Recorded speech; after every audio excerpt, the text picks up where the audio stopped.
Feliz año, ¿cómo la pasaron? Bien, gracias a Dios. Extienda su mano hacia aquí conmigo y dígale: Padre, bendice a tu hijo, bendice a tu siervo, Padre. Sé tú ahora con él. Y Señor, enséñanos lo que tú quieres enseñarnos el día de hoy. Dile: gracias, Padre, porque hoy tú tienes una palabra viva, nueva, fresca para nosotros. Y yo sé, Señor, que tú estarás hablando a mi corazón. Pon tu mano en tu corazón y dile: Señor, aquí está mi corazón, aquí está mi vida. Tú la preparas, Señor, porque tú quieres que yo aprenda hoy en tu palabra lo que tú me quieres decir. Gracias, Padre, en el nombre de Cristo Jesús. Amén, Padre. Amén. Entendía yo esta palabra por algunas cosas que Dios me ha estado mostrando. Y la semana pasada veíamos el para qué un Salvador. Hoy vamos a ver por qué un Salvador. ¿Para qué vimos que los días son malos? Los tiempos son malos, recuerda esa palabra. Los días son malos, pero para un hijo de Dios todos los días son buenos, lo creemos. Allá afuera habrá problemas, allá afuera habrá situaciones difíciles, pero para un hijo de Dios dice la Escritura que nosotros seremos como esa luz que resplandece en medio de las tinieblas. Amén. Yo quiero que veamos en este tiempo ahorita, vamos a analizar un poquito lo que es Isaías capítulo 53. Es un capítulo que muchos ya lo han leído, ya se lo saben. Y vamos a leer desde el versículo 2, Isaías capítulo 53, y vamos a leer el versículo 2. Dice la Escritura, Isaías 53, versículo 2. Si lo tienen por allí, me van a apoyar. Ahí está en la pantalla y dice la palabra, dice: subirá cual renuevo delante de él, dice, y como raíz de tierra seca. Fíjese bien cómo esta escritura cuando dice raíz de tierra seca. ¿Usted se ha imaginado a veces cómo es una raíz de tierra seca? ¿Cómo está una raíz en la tierra que no es fructífera, en una tierra que es seca? Dice la palabra, Él, así Jesús, así esta palabra, esta escritura representa un renuevo delante de Él. Dice, y como raíz de tierra seca. Dice, no hay parecer en Él ni hermosura.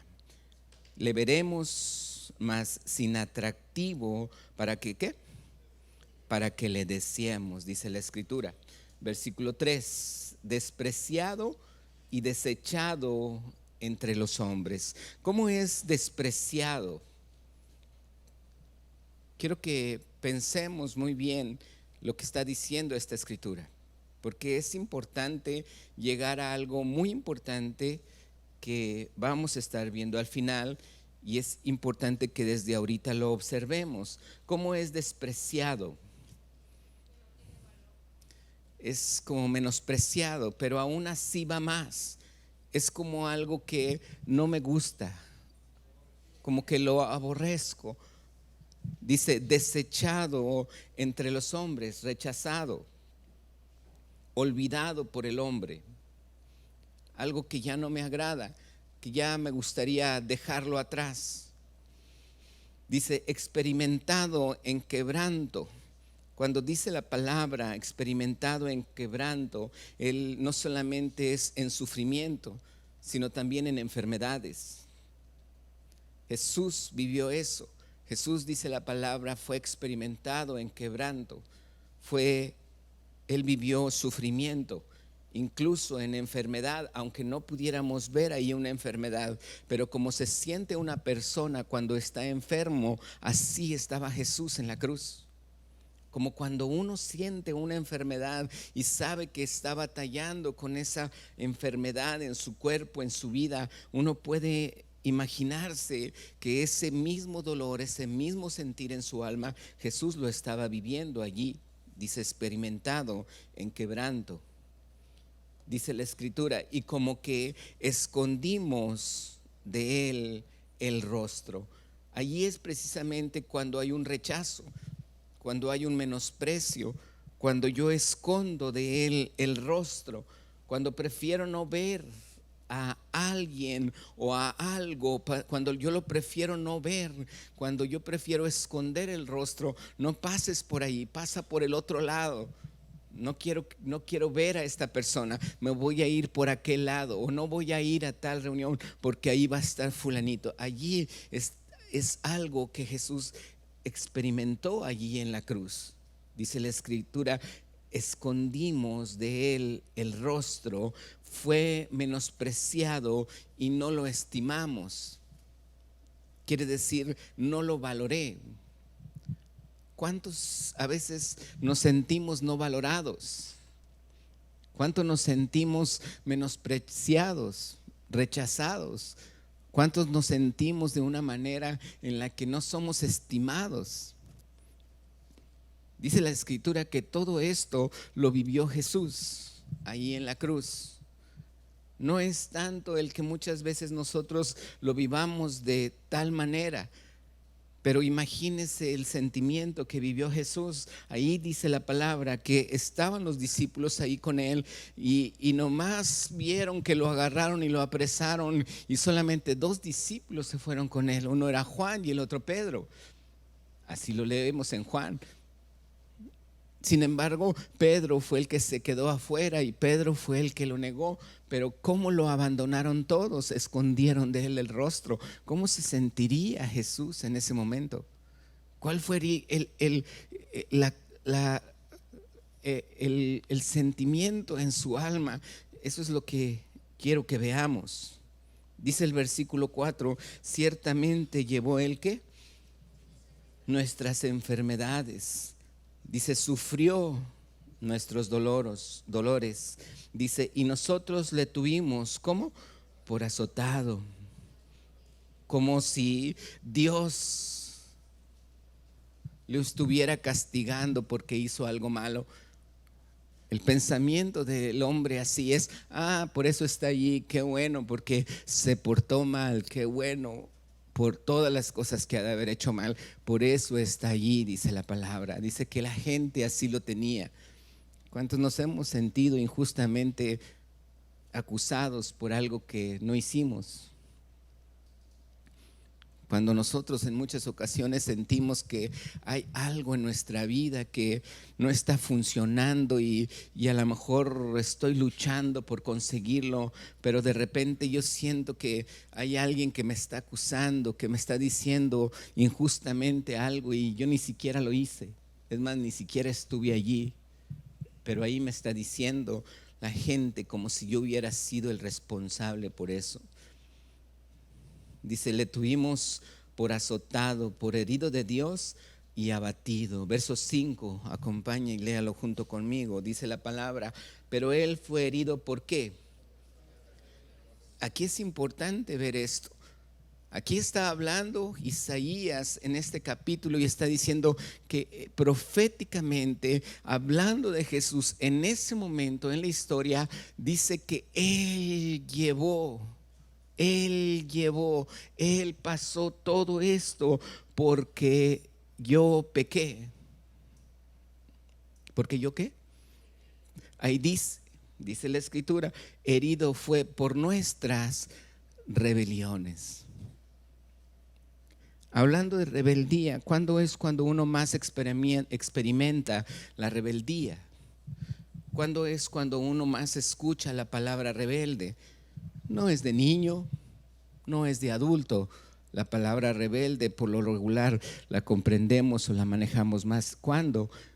En la juventud, que es cuando hay más rebeldía. Y dice la Escritura, dice, herido fue por nuestras rebeliones. Y dice, molido por nuestros pecados. Dice, el castigo de mi paz fue sobre él y por su llaga fuimos nosotros, ¿qué? Curados. Todos nosotros nos descarriamos como ovejas, cada cual se apartó por su camino, pero Jehová cargó Repite conmigo, cargó. ¿Cargó en quién? En Jesús. ¿Qué cargó en Jesús? El pecado, la rebelión, la enfermedad, el menosprecio, el rechazo. Jehová cargó en él.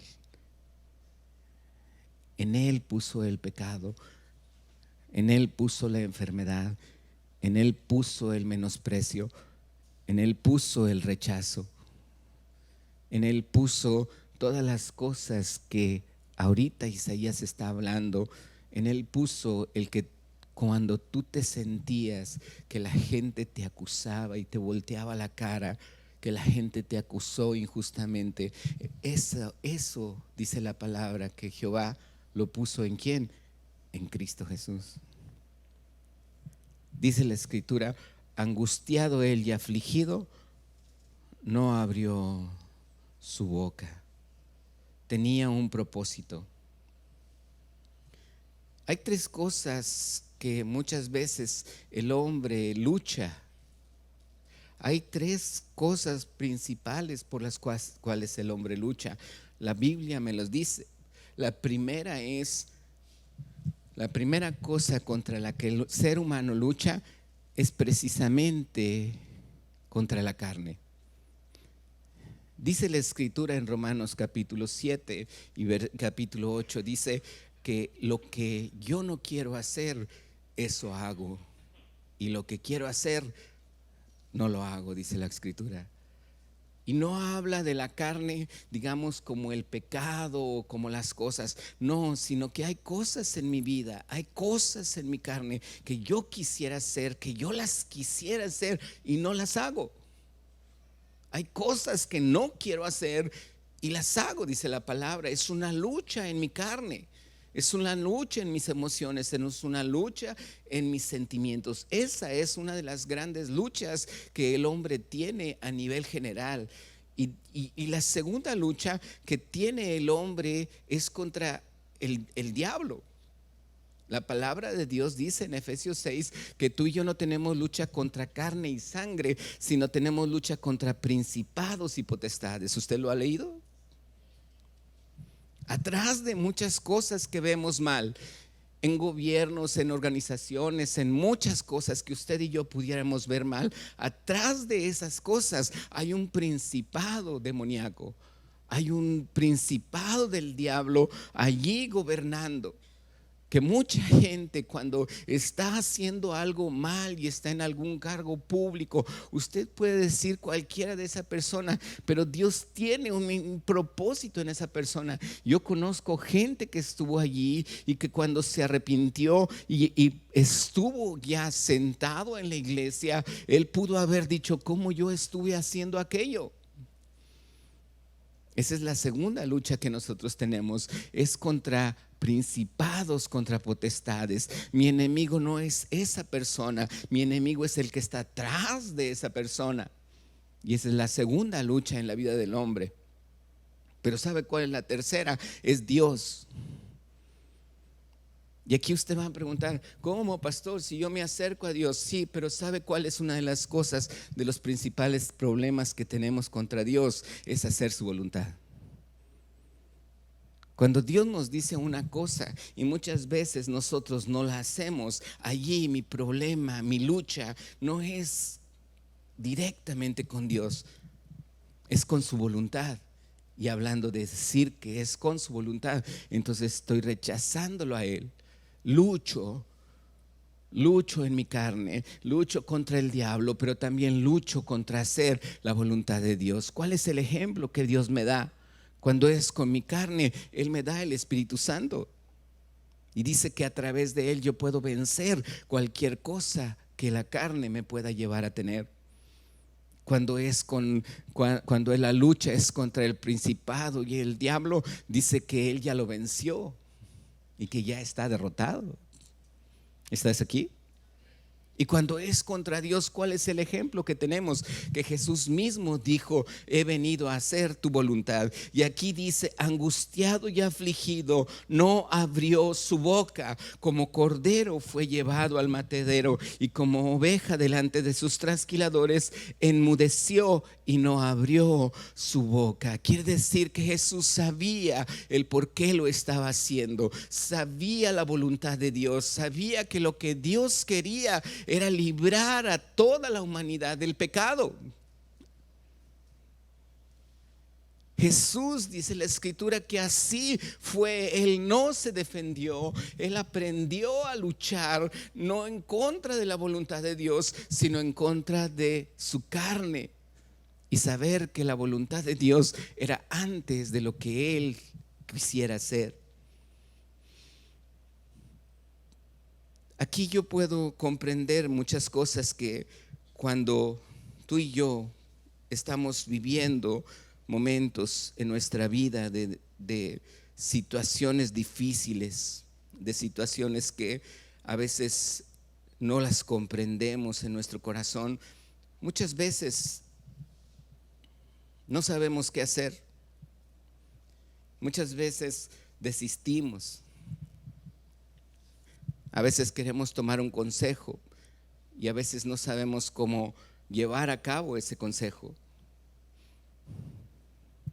Dice la escritura, Hebreos capítulo 13, versículo del 12 al 13. Hebreos 13, del 12 a 13. Dice: por lo cual, ¿lo tiene ahí? Hebreos 13, 12 al 13. Dice: por lo cual también Jesús, para santificar al pueblo. Hebreos 13, del 12 al 13. Lo lee junto conmigo. Por lo cual también Jesús, para santificar al pueblo mediante su propia sangre, padeció, ¿qué? Fuera de la puerta.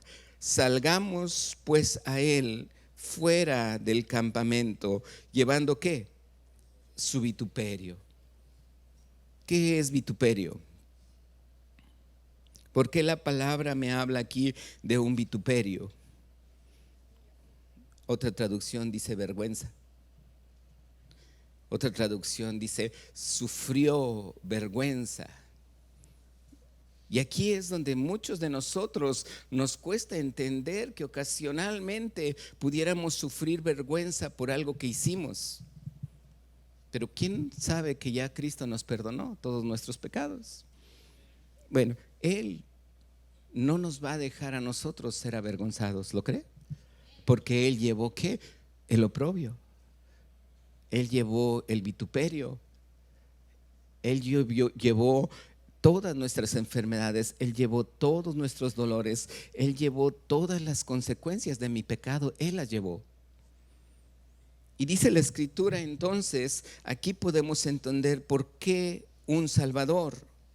Dice Mateo 1:21, si me apoyan con Mateo capítulo 1, versículo 21, dice la escritura: y dará a luz un hijo y llamará su nombre, ¿qué? ¿Por qué qué? Porque, repítalo conmigo, porque el que salvará. ¿El qué? Salvará al mundo de qué. Ah, ¿por qué un Salvador entonces? Porque yo necesito ser salvo de mis pecados. ¿Por qué un Salvador? No para qué. El para qué ya lo vimos la semana pasada. ¿Por qué un Salvador? Porque Él salvará al mundo de sus pecados.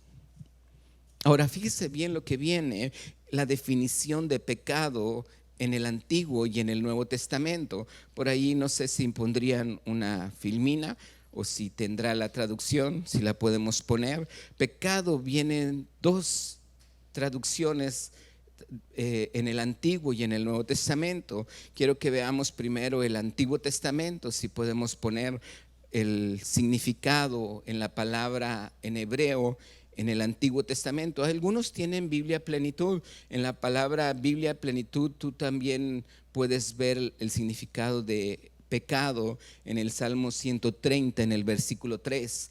No leemos el versículo, pero ahí viene el significado de pecado. ¿Lo tiene allí? Dice la escritura. ¿Qué dice? En el hebreo viene de qué? De abón. Wow. Abón. Hay que comprar otra marca entonces. Dice que el hebreo en el Antiguo Testamento significa abón y significa maldad, falta, iniquidad, culpa y culpabilidad. Se refiere a una enfermedad que moral, a la perversión. Abón proviene de abá, que significa doblar, alguien que distorsiona. Por lo tanto, el pecado constituye una inclinación malvada o una distorsión en la vida del ser humano. Abón aparece más de 200 veces en el Antiguo Testamento. Su primera mención está en Génesis, donde Caín finalmente comprende la magnitud de su acción cuando mató a Abel y declara: grande es que mi castigo, mi pecado. También Abón se traduce como castigo para ser soportado. El conocimiento de ese pecado es algo demasiado ¿qué? Pesado para sobrellevar para la humanidad caída. Dios prometió que el siervo sufriente, hablando de Jesús, llevaría las iniquidades de su pueblo. En griego la palabra es amartia. Literalmente significa no dar en el blanco. Pecado es ¿qué? No dar en el blanco, es falla, es ofensa, es tomar un curso equivocado, es maldad, pecado, culpa. En el Nuevo Testamento emplea la palabra en sentido genérico para referirse a una maldad específica como un principio y cualidad de acción y como una acción ¿qué? Pecaminosa. Amartia, fallar, errar el blanco, culpa. ¿Qué hace el pecado? Quiero que vea algo. Y realmente el pecado lo que hace es que el ser humano falla por falta de gracia, por falta de eficacia. Siempre el ser humano tiende a fallar. Siempre el ser humano tiende a tomar el curso equivocado. Tiende a tener problemas de culpa. Siempre el hombre realiza maldad, pecados, ofensas, distorsiona las cosas, tiene una enfermedad moral. ¿Cuánto hemos visto en el mundo el pecado? ¿Cuánto hemos visto últimamente en las cosas que a veces las sacan ya hasta en video y nos burlamos y nos reímos y decimos: mira lo que sucedió acá, ya viste lo que pasó aquí, ja, ja, ja? Pero realmente, ¿de dónde nace el pecado? ¿Por qué la gente está viviendo así? Todo esto es lo que produce Isaías 53 cuando dice: el herido fue por nuestras rebeliones y nuestras transgresiones y por nuestro pecado. Jesús fue herido por el pecado del hombre. El pecado hiere. Nuestras malas acciones hieren a los demás y a la manera de pagarlos es recibir otra herida. ¿Por qué digo esto? Acompáñame, Marcos. Dice la Escritura que Jesús fue herido por nuestros ¿qué? Pecados, por nuestras rebeliones. Quiere decir que yo pequé y yo herí a alguien. Pero dice la Escritura aquí, dice que Jesús fue herido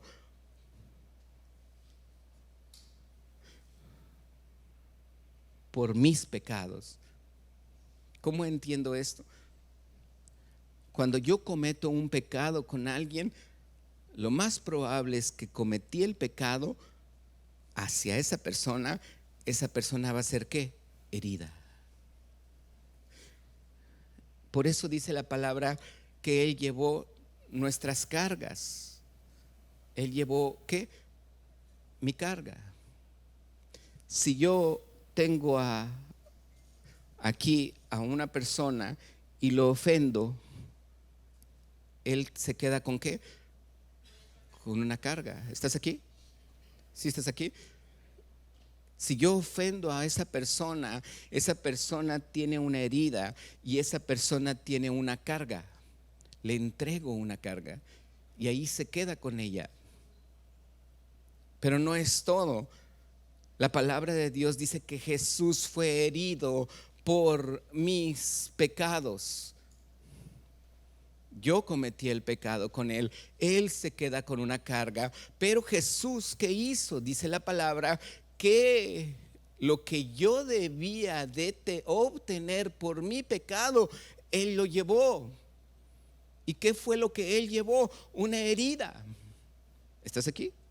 Cuando él viene, pásale Juan Carlos corriendo, fíjate bien lo que sucede. Viene Jesús y viene corriendo, y cuando llega Jesús corriendo, él, dice la escritura, que lo primero que hace en mi vida por haber cometido un pecado con él, el que hace conmigo, cuando yo me perdono. Ven Juan Carlos, el que hace conmigo cuando yo me arrepiento, esas heridas las llevó él por mi pecado. Ahorita vamos a entender esto mejor.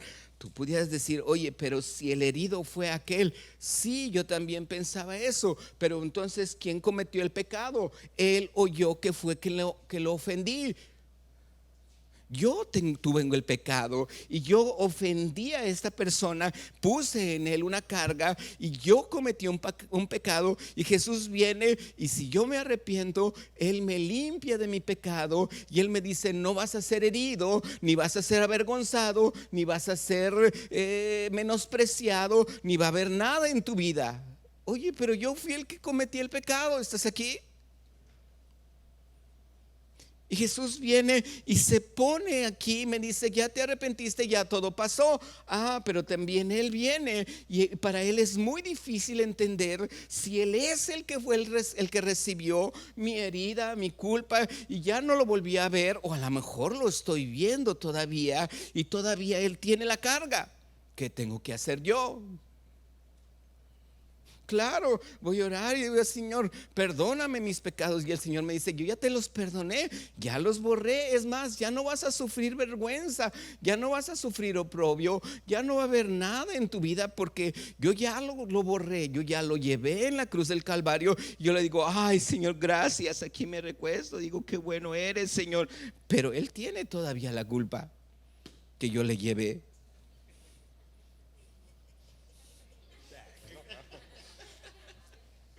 Si estás aquí, ¿qué tengo que hacer yo? Porque Él todavía tiene algo aquí en su corazón contra mí. Porque Él todavía hay algo que lo está hiriendo. ¿Qué lo está hiriendo? Rechazo. Es más, parte de lo que yo hice en su vida es la forma en la que Él se comporta allá afuera. El mundo así es. Ahora déjame te digo una cosa, dice la escritura, acompáñame a leer, es segunda de Timoteo capítulo 3 versículo 13. Segunda de Timoteo 3:13, si me ayudan a ponerlo por favor. Segunda de Timoteo capítulo 3 versículo 13. Dice la escritura, léalo junto conmigo. ¿Qué dice? Mas los malos hombres y los engañadores, ¿qué dice? Irán de mal en peor, engañando. ¿Y qué? Ok, volteé para acá.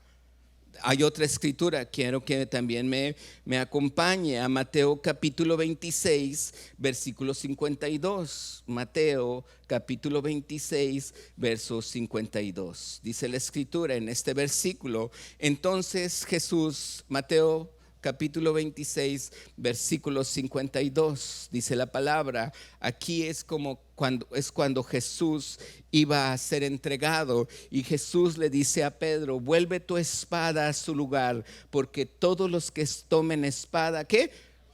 ¿A espada qué? Ok, vénganse igual como estaban. Dice la escritura entonces que cuando yo pegué a él con una espada, yo voy a morir ¿con qué? Con espada. Si yo lo engañé, ¿qué voy a sufrir yo? Engaño. Si yo lo lastimé y lo herí y lo menosprecié, ¿qué voy a vivir yo? Lo mismo. Por eso entonces, ¿qué hace Jesús en mi vida? Sana, rescata, vive. ¿Por qué? Porque muchas cosas que yo sembré en Él, ahora las tengo que vivir. Pero por eso dice Jesús que Él llevó todos mis pecados. Y por eso el castigo que yo merecía, porque ahora tengo paz, el castigo, ¿quién lo llevó? Jesús. ¿Quién lo llevó? Jesús. Y Él llevó mi castigo como malhechor, como alguien que hizo algo mal. ¿Sabes ahora qué va a pasar? Jesús, yo tengo que pedirle a Dios y decirle: Señor, sana por favor a este hijo mío. Está aburrido, yo creo. Sana a este hijo mío. Yo lo herí mucho, yo lo maltraté, pero no lo volví a ver. ¿Qué tengo que hacer? Tengo que pedirle al Señor, insistir: Señor, alcánzalo. Imagínate que realmente es un hijo en lo personal mío, y entonces yo le digo: Señor, sánalo. ¿Qué tengo que hacer si Él verdaderamente es mi hijo? Yo sé que hay muchas cosas que hice mal con Él.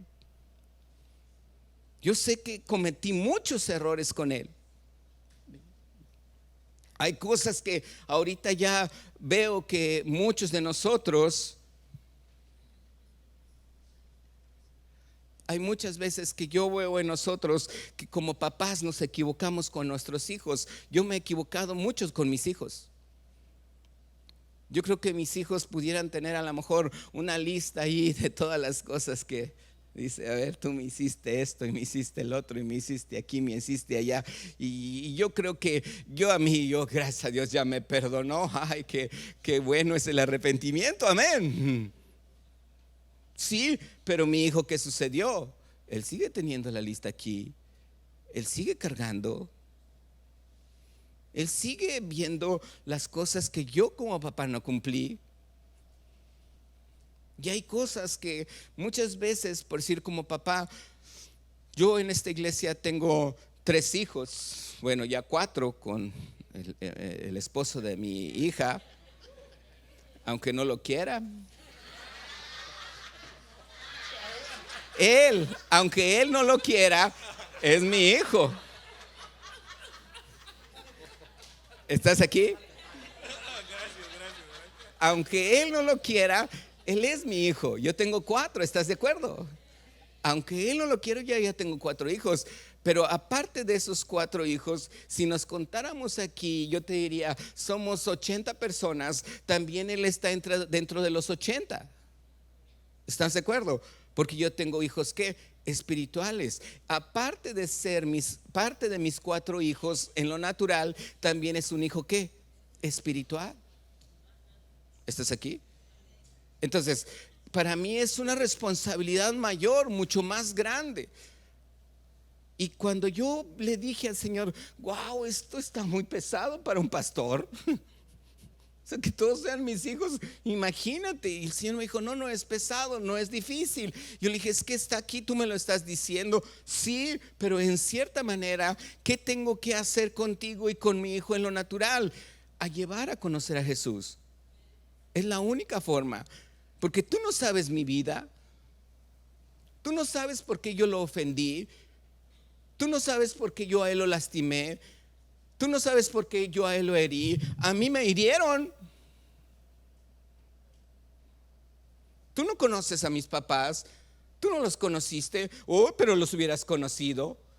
¿Te duele lo que le hice? Hubieras sabido lo que a mí me hicieron. ¿Estás aquí? Y así es la humanidad. Es un ciclo. Al rato él, con estas culpas, si él no se acerca a Dios, si él no se acerca a Jesús para que Jesús quite todas esas cargas, cuando él se arrepiente, ¿no? Primero arrepiéntete. Okay. Así es. ¿Estás de acuerdo? ¿Sí estás aquí? Ok, sí quiero que pongamos, ¿estás aquí? O sea, si él se arrepiente, ¿qué va a hacer Jesús? Va a tomar sus cargas.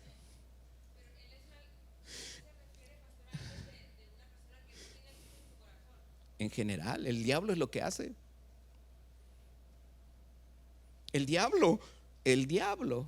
Es más, fíjate bien, en nuestra época de pastores, cuando todavía mis hijos estaban chicos, dice el mundo, decía, hijos de pastor, lo peor.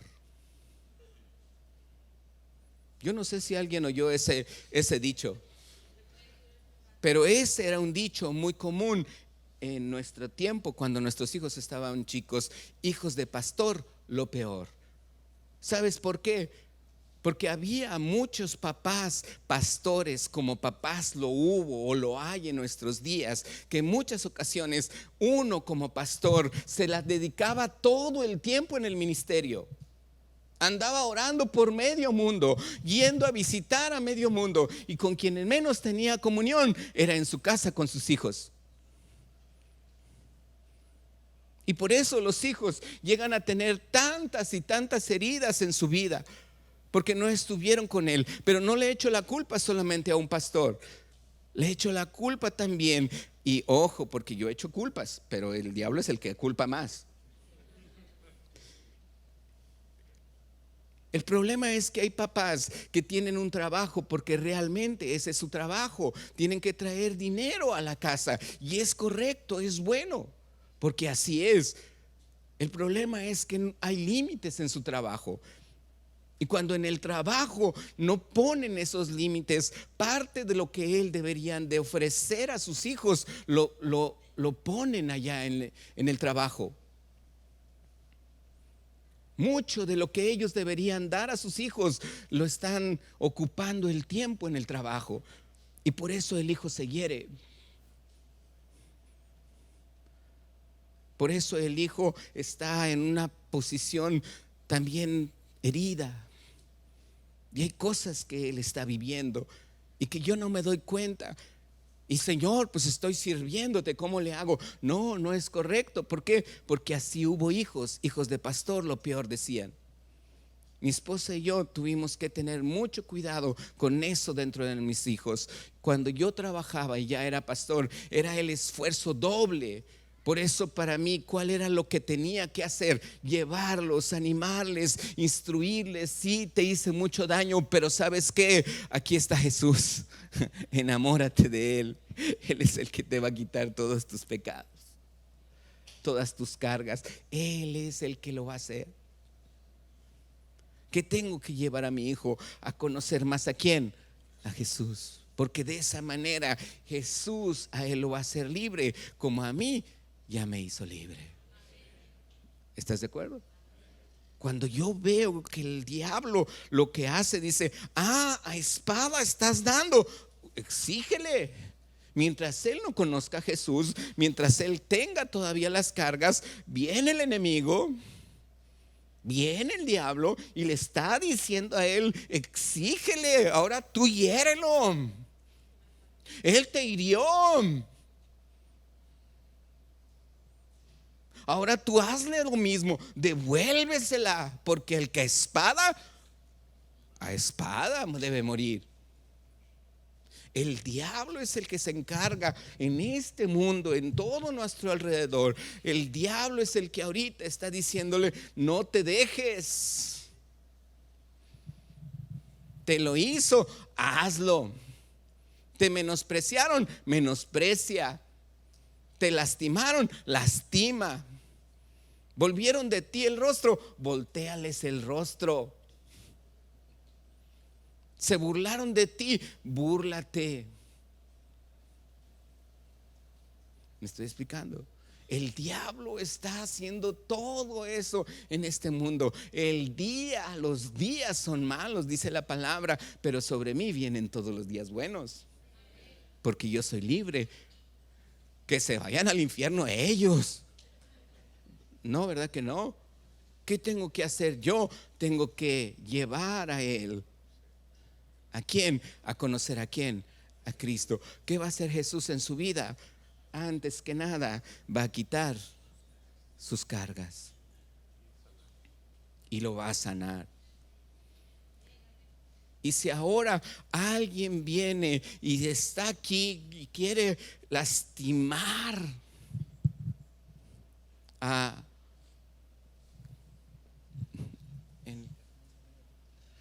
si alguien quiere venir y quiere lastimar a él, ¿sabes lo que va a pasar? Si alguien viene ahorita y alguien quiere lastimar, aunque Jesús ya llevó todo y tiene la victoria y está puesto aquí, ponlo aquí, y alguien viene y trae algo y lo va a querer herir, ¿sabes qué hace Jesús ahora? Se pone en medio, ponte en medio, y ya no me deja a mí, ya no te deja ser herido. Es lo que ahora Jesús hace con cualquiera de sus hijos. Dice, no lo vuelvas a herir. No, yo ya pagué. El diablo lo quiere hacer, le quiere herir. Y Jesús dice, a mí ya me lo hiciste. Yo ya lo viví. Y si alguien le dice, avergüénzalo, él empieza a cubrir a su hijo y dice, no, mi hijo no puede ser avergonzado. Mi hijo no puede ser lastimado. Mi hijo no puede ser herido. ¿Estás aquí? Qué grande es Dios, ¿verdad que sí? Dios es bueno. Y todo el tiempo, aunque haya dinero o no lo haya. Amén. Gracias. Denle un aplauso al Señor por esto.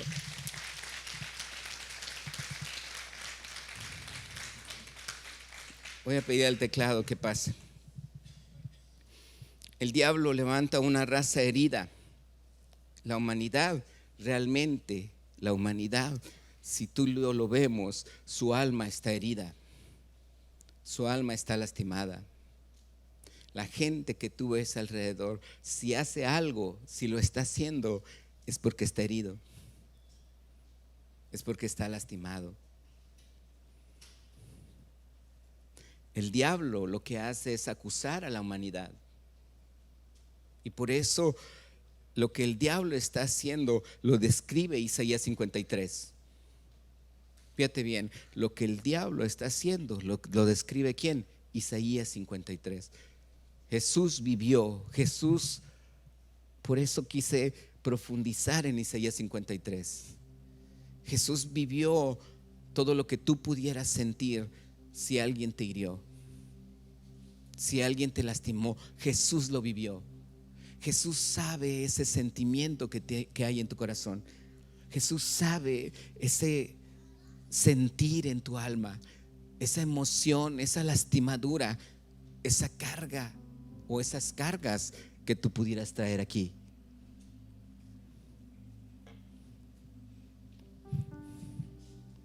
El pecado social que la gente está haciendo contra el hombre es Isaías 53. Ese es el pecado social. ¿Quieres saber por qué hay tanto pecado?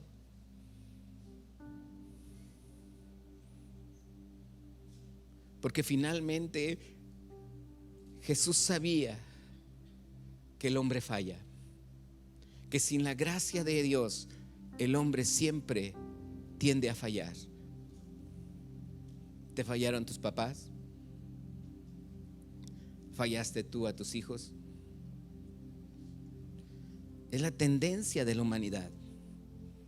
Lucha contra su carne, lucha contra una potestad y ni siquiera lo sabía. ¿Cuánto más va a luchar contra la voluntad de Dios si no la quiere hacer?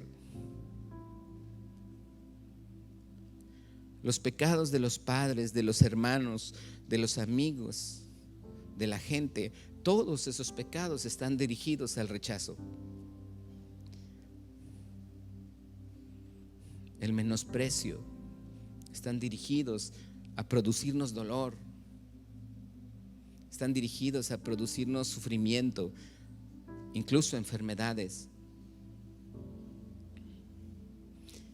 Y no nos preocupa, pase lo que pase. Yo he entendido que en la vida mía lo más importante para mí es mi familia. Y no solamente mis hijos en lo natural, en mis hijos en lo espiritual también. Por eso mi esposa y yo y mis hijos oramos por ti. Oramos por cada uno de ustedes para que, yo insisto, como algo tú has hecho, insistir en tus hijos que conozcan a Jesús. Insistir que tus hijos vengan y aprendan a lo mejor allí. Que desde chiquitos ellos aprendan a ser sanados y que no haya cargas en su vida. Cuando no hay cariño, cuando no hay aprecio para los hijos, cuando no hay tiempo para los hijos. Una persona me decía que con quien menos yo hablaba en mi familia es el que más tiene mi carácter, por eso no hablo con él. Y observándoles a todos, yo puedo entender que para mí Dios me ha dado la capacidad y la oportunidad de poder hablar con todos. Pero eso es solamente la gracia de Dios. Necesitamos pedirle gracia al Señor. Muchas veces es con quien más batallamos. En los hijos muchas veces viven eso.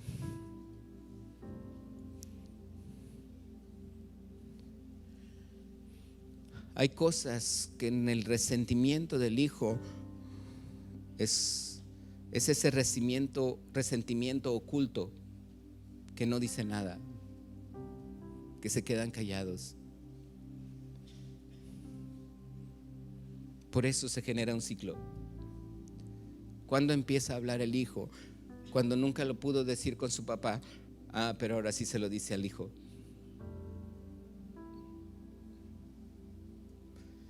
De veras que gracias a Dios hay arrepentimiento.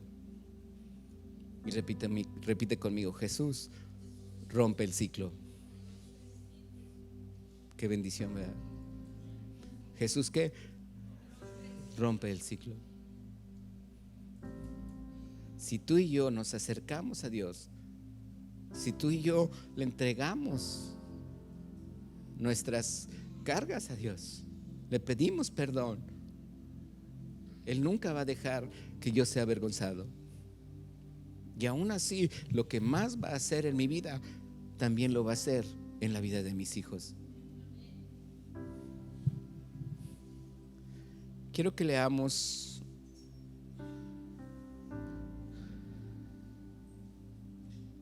quiero que entendamos una cosa. Realmente yo no conozco que papá es perfecto. Yo no soy perfecto.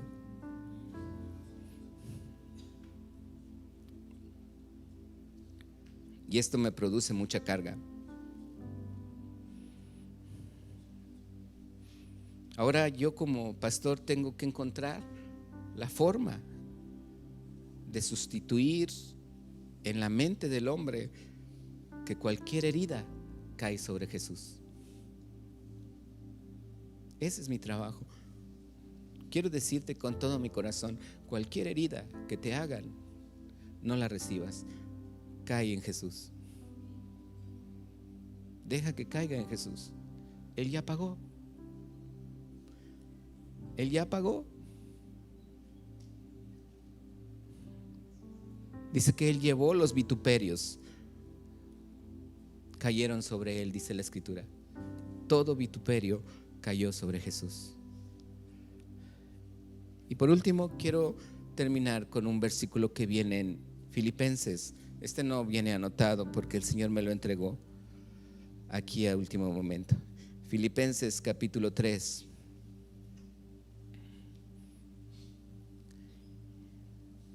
Y vamos a leer el versículo 2.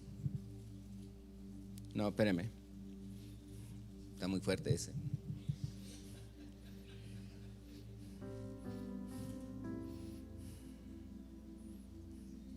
Es capítulo 2, versículo 3. Estaba al revés. Y esto vamos a leer desde el 2 porque ahorita que mi hijo compartía en la Santa Cena, Vamos a leer desde el 1. ¿Puedes ponerlo desde el 1, por favor? Dice la Escritura: por tanto, si hay alguna consolación en Cristo, si algún consuelo de amor, léalo todo junto conmigo, si alguna comunión del Espíritu, si algún afecto entrañable, si alguna misericordia, dice Pablo a los filipenses, completad mi gozo, sintiendo lo mismo, teniendo ¿qué? El mismo ánimo. ¿Cómo más? Unánimes, sintiendo una misma cosa. Versículo 3. Nada hagáis por contienda o por vanagloria, antes bien con humildad. Dice, estimando cada uno a los demás como superiores a él mismo. Versículo 4. No mirando cada uno por lo suyo propio, sino cada cual también por lo de los otros. Pásame una silla. Yo te pido que no hagas esto, pero tengo que hacerlo aquí como un ejemplo. Dice la palabra que a mis hijos yo los debo de estimar como superiores. Dice aquí, como superiores a él mismo. Cuando viene Jesús, delante de Jesús todos somos iguales. Amén. Delante de Él todos somos iguales. Pero yo sé que aquí en la tierra ella es mi hija. Y dice la Escritura que siempre yo debo de tratar a la gente con humildad. Y quiere decir que los dos, si está Dios aquí, los dos nos humillamos delante de Dios y nos hincamos delante del Rey. Amén. Pero yo nada más me inclino delante de ¿quién? De Dios. Amén. Es lo que he enseñado. Ahora, ¿cómo es que yo lo voy a estimar superior a mí si no me puedo inclinar a ella? Entonces, lo que yo hago es, yo la miro más alto y la miro superior a mí. Y por eso dice, yo la puedo tratar no mirando lo mío, sino mirando ¿qué? Lo de cada uno de los otros. Yo no sé cómo vivimos, pero yo a mis hijos siempre los he visto superiores a mí mismo, a mis hijos. Amén. Yo los veo superiores a mí mismo. Te trato con el respeto que te mereces. Te trato viendo el bien tuyo antes que el mío. Dios quiere que así lo hagamos. Yo no me puedo inclinar ante ti. Simplemente lo único que hago es levantarte a ti más encima que yo.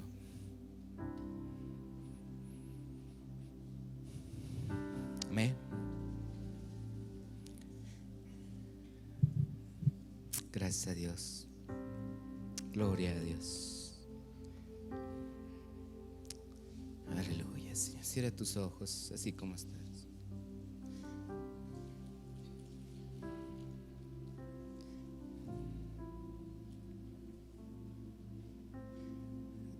Hay una sanidad viniendo en muchos corazones.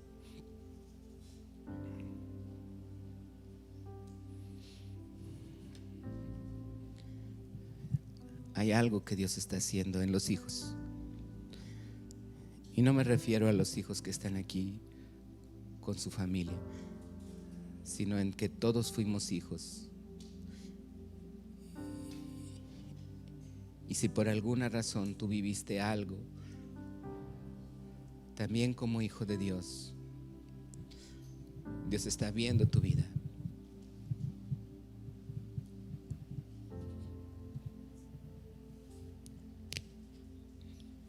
Dios te quiere decir hoy que Él rompe todo ciclo.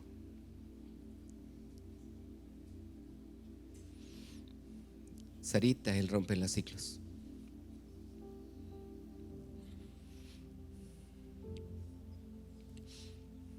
Hay hijos que no nos honran, pero Él quita toda carga de nuestras vidas. Hay hijos que no nos dan el lugar, pero Él quita toda herida de nuestro corazón. Y Él te hace libre hoy. Y Él sana tu mente. Él nos sana aún de toda enfermedad mental. Él trae sanidad en este momento. Hay hijos que no honran, hay hijos que sí lo hacen, pero hay hijos que no honran. Pero ahora ya sabes el por qué.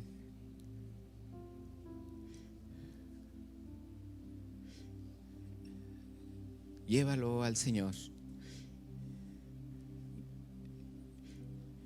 Actuemos como Jesús actuó con nosotros, tratando a los demás como Jesús nos trató a nosotros, limpiándonos y cubriéndonos, protegiéndonos en todo lo que hagamos. Llevemos a nuestros hijos a vivir cada día como esa luz que brilla en medio de la oscuridad.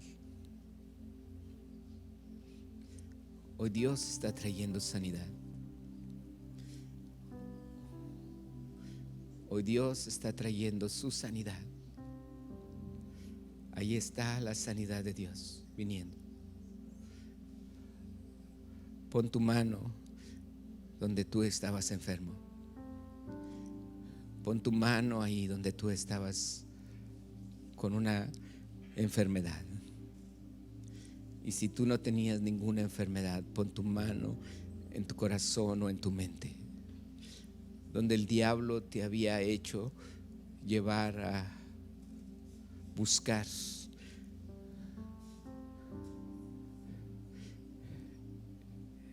que cuando fuiste herido a espada, que tú también hirieras a los demás a espada.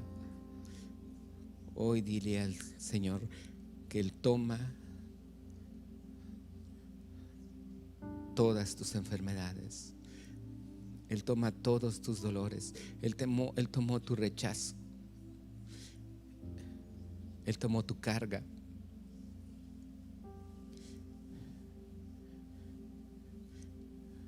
Porque qué hijo, dice la Escritura, qué hijo de Dios puede llevar la carga que no le corresponde. ¿Qué hijo Dios va a permitir que lleve una carga que Él ya llevó? Él no va a dejar en tu vida llevar cargas. Insiste en tus hijos en que se acerquen a Jesús. Insiste en tus hijos en que busquen a Jesús. Él es el único que quitará todo aquello que tú pusiste de carga. Aunque tú la quieras quitar, aquí dice la Escritura que el único que lo puede hacer es Cristo Jesús. Tú le pudieras pedir perdón, pero el único que quita cargas es Jesús. Dile gracias, Padre.